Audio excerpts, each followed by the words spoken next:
So it's Michelle with As the Table Turns interviewing Alex with Podcast Hospitality. Take 2 due to technical difficulties. Mm-hmm. All right. So how long have you been in the industry? If we're just counting hotels and restaurants, about I'll just say over 10 years. Probably about 13 years in total. Okay. But like I've never not had a customer facing job. So if you count retail, Sure. also, it's like it's damn near 20 years. Yeah. Yikes. I'm at 3 off and on, so I don't know how I feel about that either. Yeah, I know. Like that's, I feel so old. I know, right? Well, restaurants and retail are so similar that I feel like they should be comparable, you know? Right. Really the biggest difference is that, with retail, you check that person out, or, you help that person once and never see them again. Yeah. When you're working in a restaurant bar, what have you, you're seeing that person, over and over and over until they leave. Right. And then when you're working at a hotel, you're seeing them over and over and over again until they leave. Yeah.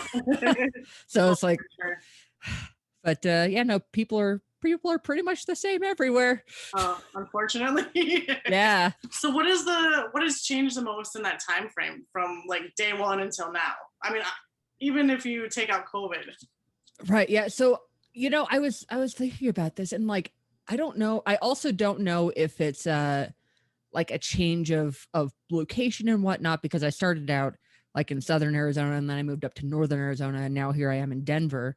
And like, it's just been progressively like less oppressive feeling. Sure. If that makes sense. Yeah. Like I feel like we have a lot more, we can say a lot more things. We can talk about what's happening and not like get fucking fired. Yeah. Because we said something bad. Like, well, fuck you too. Oh yeah. So like, maybe you shouldn't be such an ass. I don't know. Maybe just right. All right. How many different restaurant jobs or industry jobs have you had in that time frame? A lot. I mean, I started out working at a resort. I worked in the restaurant and banquets at a resort. Okay. And so from there, I that was enough restaurant for me for a while. So I went into retail at that point, and then I worked retail for like 7 years.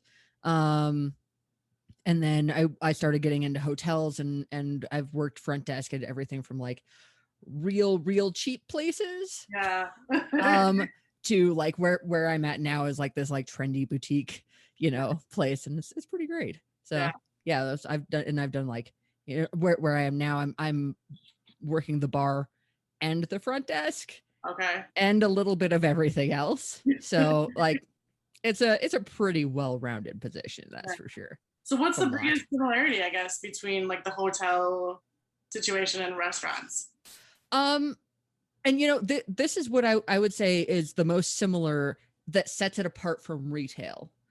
When you're working in hotels and restaurants, typically, the person actually does care, right, that the guest is having, the best experience that they can. Right. And I speaking for myself personally, when I worked in retail, I didn't give a shit. Yeah. Oh yeah. Like, take it and shove it. I don't give a shit. No. Go somewhere else. I don't fucking care.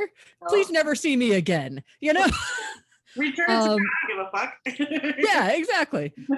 But like when someone's like upset with something and like it was our mess up, I'm like, I am genuinely sorry. Right. Whereas like if I were working at, I don't know, big retail store, I'd be like, that sucks.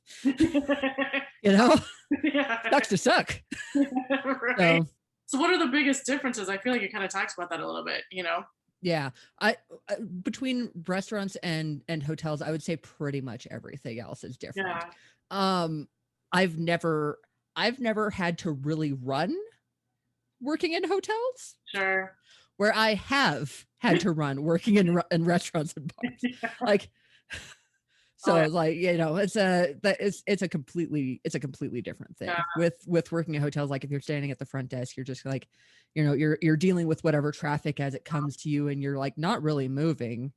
Yeah. But like, I when I'm like working in the restaurant or bar, like I haven't stopped moving since I got here. Oh, for sure.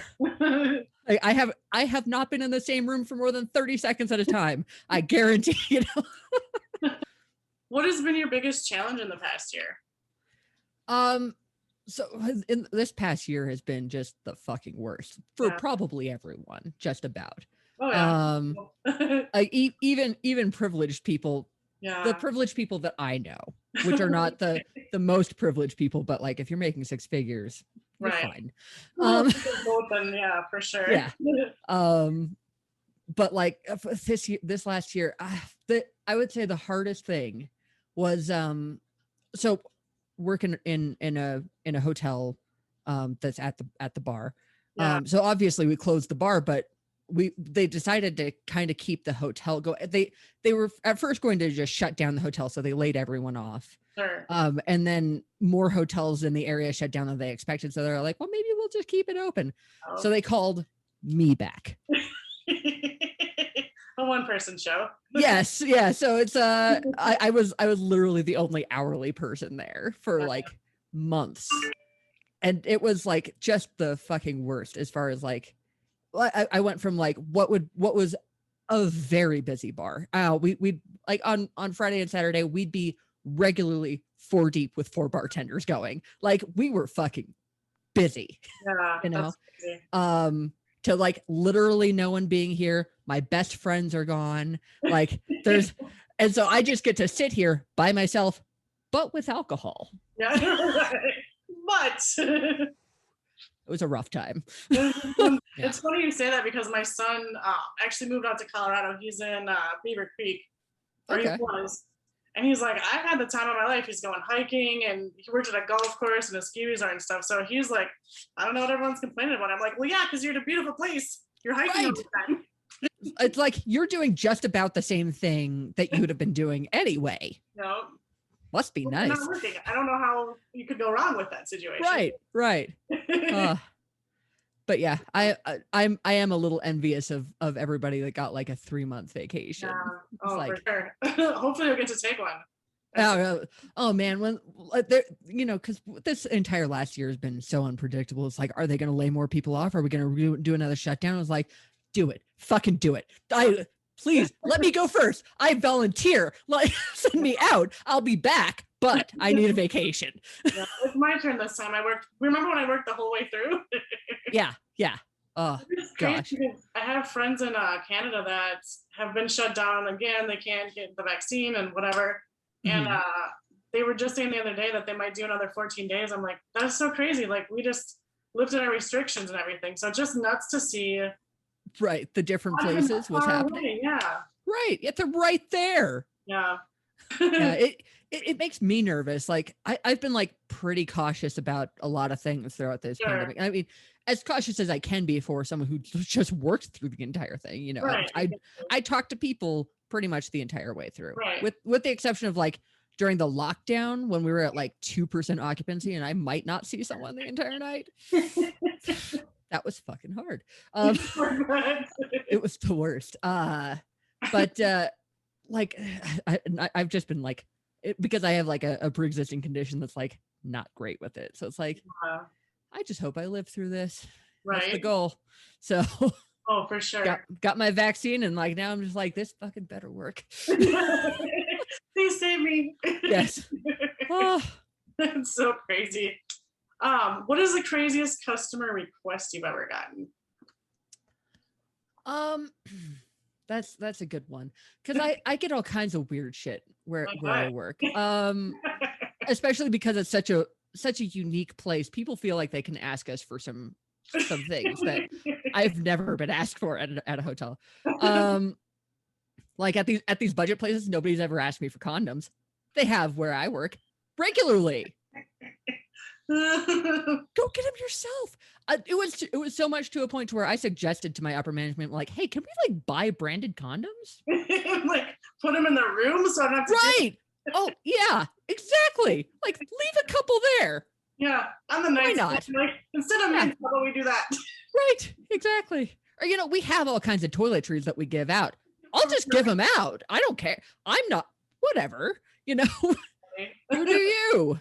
But oh yeah. But like other than that, the only thing that like is actually it's not even a good story, it's actually a really sad story.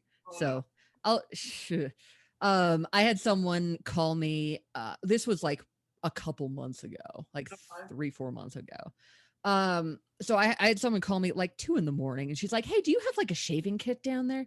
I was like, oh yeah, sure, I do. And so she came down, because that's not the weirdest thing. It's just a fucking like razor and shaving cream. You know, people need to shave. Everyone does this. Yes, exactly. So she came down here and she was like, oh yeah, by the way, can I have like, do you have like a pen and paper? And so I was like, oh yeah, sure. Went and got her a pen and paper and brought it back to her, brought her everything. And then she went to the elevator and she got in the elevator and I just went, is she going to kill herself? Oh no. And so I spam called all of my, this was 2 a.m. Yeah. I spam called all of my managers until someone answered. Because I was like, you need to check the cameras right now. I need to know what room she went in. I know she's on the 6th floor. That's all I've got. Where'd she go? You know? Oh no. And so the manager that finally answered when I was, you know, freaked out on him. He's like, shit, the cameras only show them getting off the elevator. It doesn't show down the hall. Oh no. And I'm like,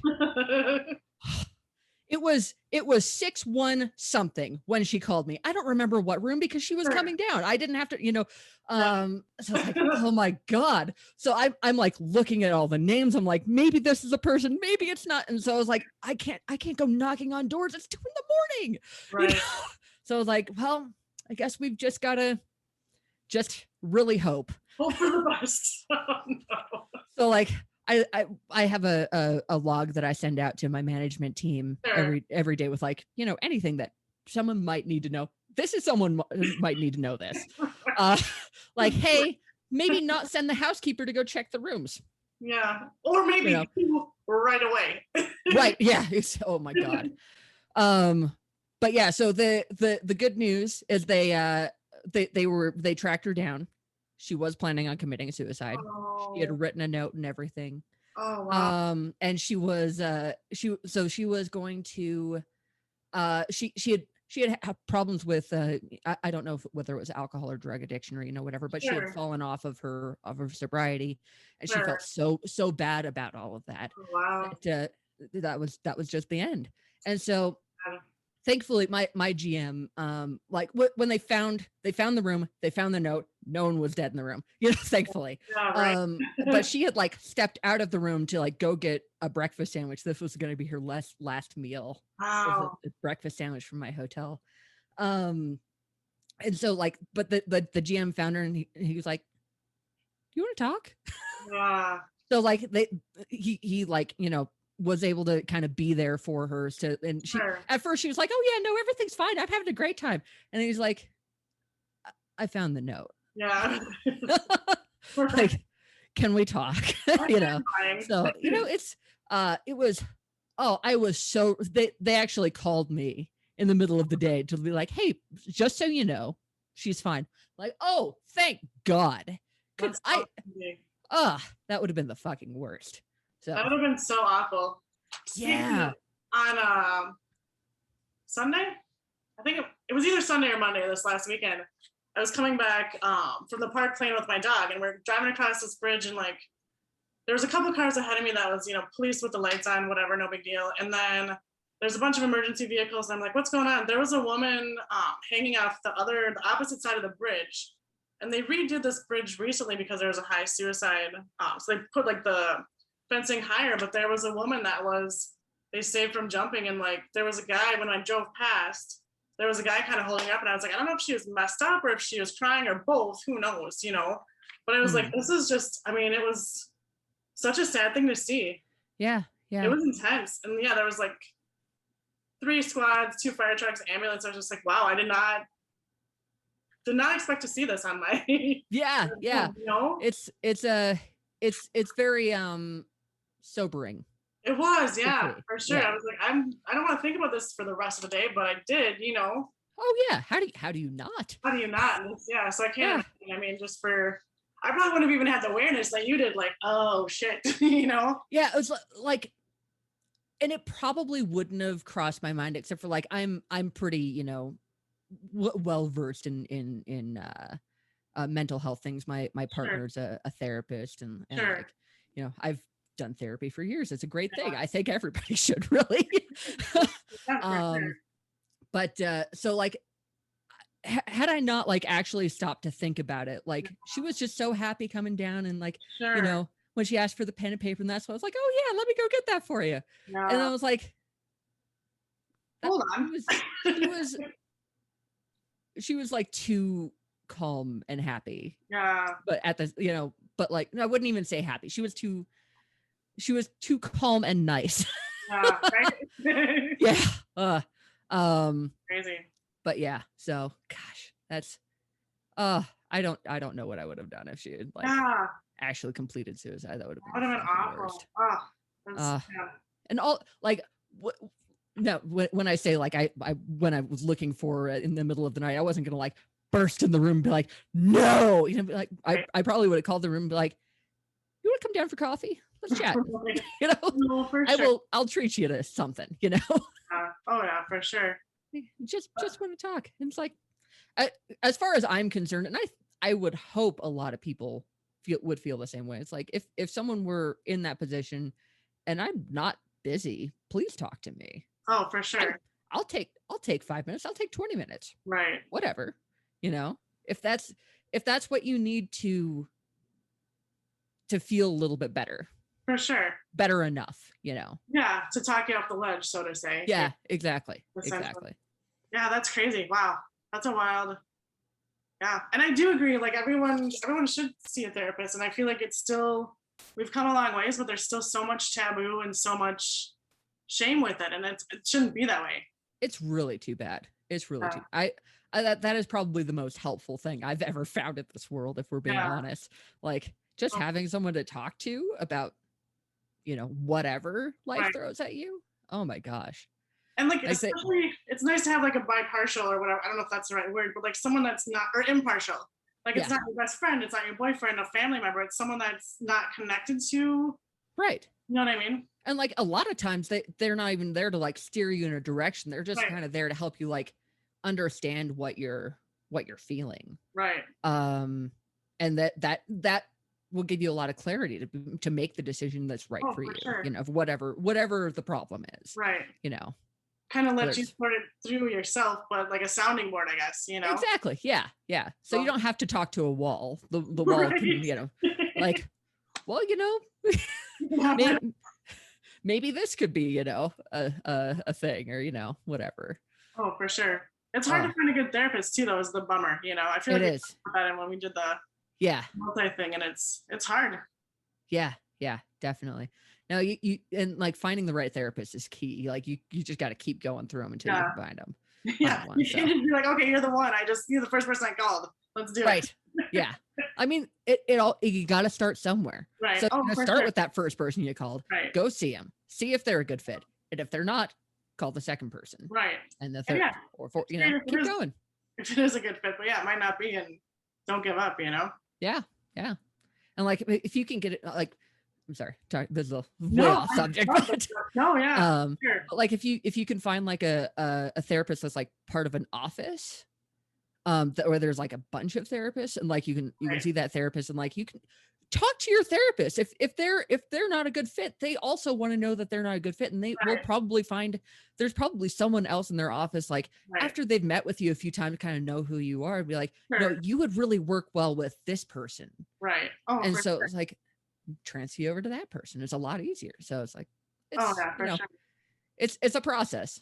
And unfortunately you have to go through the process. And yeah, I think that everyone, my son is 28, and I remember when he was younger being like, you need to talk to someone, like, because he had, you know, some issues with his dad, and it's like, well, you can't talk to me, and it's a hot button issue for me. Mm-hmm. So let's just find someone that you can talk to that's just a sounding board, you know? Right. But they'll be there for you, and they really do want what's best for you in the end. Right. Whatever that may be, you know. Right. And you can only find that out for yourself, and yeah, it just helps to get some of the stuff off your chest, you know. Oh yeah, and especially if you've got old stuff in there. Oh, they love digging that stuff out. Well, I like the little tangent you just went on. I didn't expect it to like it. Yeah. I mean, it never hurts to have a little mental health check. No, I agree. I mean, mental health is so important. Like I said, I've been affected by suicide a lot. I've known people and I've been suicidal. So I definitely know, you know what I mean? It's a tough thing. So. Oh yeah. Yeah. Like the life throws so many things at you. There's no way you can be prepared for all of them. There's no way. There's no way. Especially, I feel like, 2020 for a lot of people, it affected a lot of people's mental health that didn't see it coming, Oh yeah. No one was ready for this. But my partner's like therapy little group, the office that she works with, they have just been slammed. Since 2020 hit and everybody's like, it's time. I need to talk to someone right now. I can't just my demons and my, Right. Yeah. It's like, let's start this shit right now.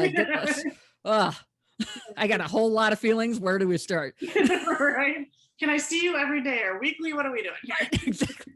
I mean, that's then like there's these online therapy companies where you can like text your therapist, like whenever you have a thought of like something and you don't, want to forget it. Like they're there too. No. Utilize them. Utilize all therapists. Yeah, exactly. They're there for a reason. Exactly. What is the weirdest food you've ever eaten?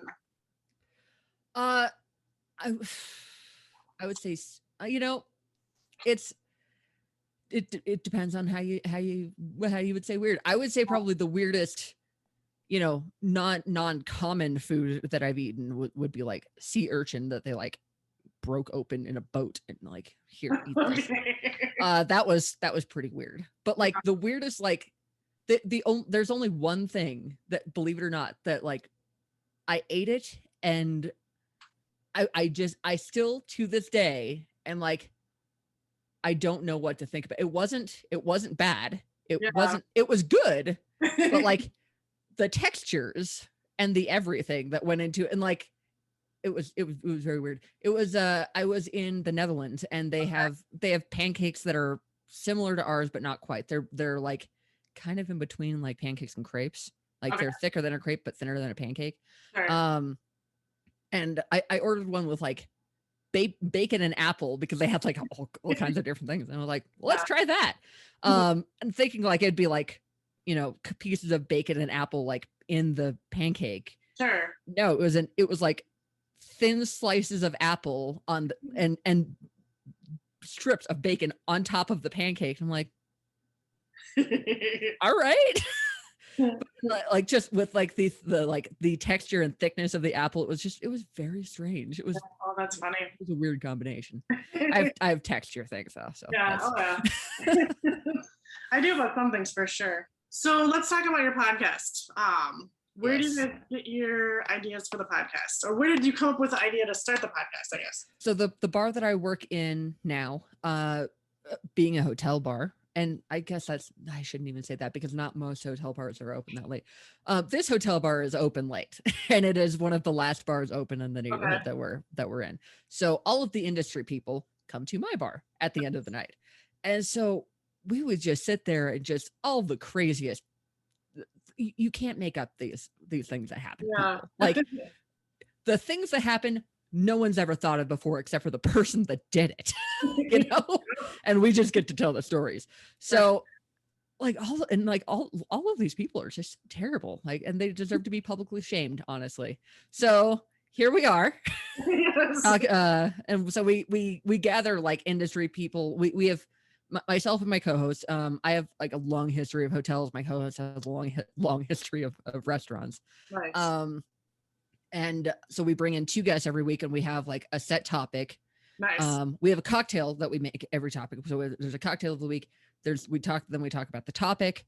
And, some stories come out of like, well, what happens when this happens? Wait, what do you do? Have you ever had this happen? What is the shittiest thing that people say to you on a regular basis? It's just stuff like that. And then we go into what are good, bad, and ugly stories. Nice. And it's just people are nuts. People are crazy. Sure. And so like we've even started or not started, we've had this going the entire time, but we do listener stories. So like if anybody listening has something that like just happened to them, or like if they're listening to the show and they're like, oh my God, that reminds me of send it in to us. We'll read it on the first of every month. So that's awesome. Yeah. Our June one just came out. Oh, happy Pride to anybody that's celebrating Pride. But yeah, I love this podcast so much. We just did an episode last night. We did an episode that's going to be coming out this Friday, which is our first episode of June, which is being queer in hospitality. And it is probably one of our best episodes so far, if I'm being honest. So yeah, I love this show. It's cathartic to listen to. Yeah. It's like, that's like funny. You're not alone. For sure. Funny because I worked with a girl today that usually hosts when I've worked with her. And she was talking about the same thing. She was bitching about customers. And I was like, I need to interview. She's like, I want to write a book. I'm like, what? Mm-hmm. You can. Why not? Seriously. So it was pretty funny. But it's cathartic. And I feel like everyone should work in the industry because people think all the time, like, there's no way this happened. No, I'm telling you, it did. Yes. It totally did. Absolutely. Any story I've ever heard from people working in the industry, there is no doubt in my mind that happened. Yeah. And there's no way you can make it up either. No, absolutely. Who the fuck comes up with these things? Nobody is creative enough to come up with this shit. Oh yeah. And really what it is guests are only creative enough to come up with this shit one time to do it. And then everybody else is like, what the fuck was that? What just happened? I one time I had guests not steal. They came over to my hotel they asked for a couple of eggs. And like me being me, if you ask me for anything and I have the ability to give it to you, I will. Yeah. So I was like, oh yeah, sure. And then so at first I came back out with a couple eggs. I'm like, if you make a mess, you have to clean it up. Understood? gave her the eggs. And then later, all my industry friends come over and they're like, you would not believe what happened tonight. Like, okay, well, lay it on me. I can't wait. Yeah. Some woman egged our door because she like the bartender that she was after was not taking the bait. Oh like, my gosh. Wow. Funny thing. I gave her the eggs. Sorry. That's funny. People are so crazy. Yeah. It's a weird world out there. It's funny though, like I have a love-hate relationship with the industry, and like I love the stories and the craziness, but I also hate it so much. Like, the fuck is wrong with you? Right. Yeah. You just need to learn to just take a deep breath, realize that people are dumb, and just keep going on with your day. That's the only way you're gonna get through anything, honestly. Sure. So crazy. So what do you see for the future of the podcast, or what are your goals? Like, what would you like to do with it? Oh man. So I mean, we're still pretty new. We've only been doing like this for like, oh my God, 9 months now. We're almost a year old. How about that? God damn. So yeah, we're just like looking to grow. I mean, if I could have the world my way, I would love to be doing like live shows places because like there are people everywhere. Yeah. everywhere that have these everywhere. Yeah. So it's like, take it on the road. Let's go talk about this. Oh, for sure. That's awesome. So how often do you guys do you do weekly episodes then, or what's your schedule kind of? Yeah. So we do weekly episodes. And then we have the listeners episode on the first of the month. Okay. So with the weekly episodes, they will typically come out Friday. Sure. I will promise one a week. Yeah. Yeah. We had a host of technical difficulties doing a cocktail competition, the second round of cocktail. The first round went fine. The second round, no. So like we've been working on this for fucking ever, and I was supposed to have it posted last Friday. I'm going to finish it and set it up today because like this needed to be finished because it was the worst. Yeah. So one a week, probably on Friday. Yeah. And then first of the month. Okay. Yeah, please. So we're on Twitter, Instagram, and Facebook, all at Pod HospitaliTEA. That's hospitality, but instead of the Y at the end, it's EATEA, HospitaliTEA. And then if you have listener stories of your own, you can send them in to us, podhospitalitea@gmail.com. We have all kinds of info on our website, podhospitality. Did I say podhospitality@gmail.com for the email? Yep. Okay, good. So we have all kinds of stuff up on our website, podhospitality.com. We try to keep it consistent. Pod Hospitality. That's but yeah, that's about it. It's a great time. Please check us out. That's awesome. Thank you for having us, or thank you for having me. You'll have Allison on at some other time. Yeah, for sure.